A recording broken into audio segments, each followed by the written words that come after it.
Hello traders, FX Pip Collector here. So today is Tuesday, March 26th, and this is my recap of the top viewed videos of the day. And the pound US dollar came in number 2 today, so I'm going to do a quick recap.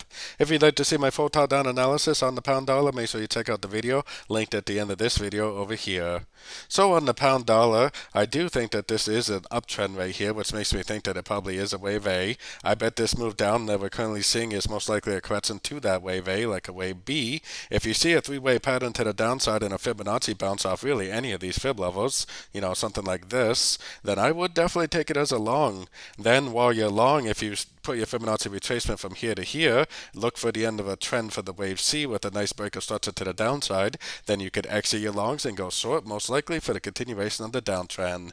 Now the trend is definitely down on the daily time frame and up, so we do have to be aware that this could possibly just keep on trending down also, and that definitely is possible, which is why I would be very careful going long. I wouldn't do it unless I saw a nice significant break of structure with a nice impulsive break to the upside. So don't forget to check my free Discord channel linked in the card up here above, and don't forget to check out my website linked down here below. As always, thanks and happy trading.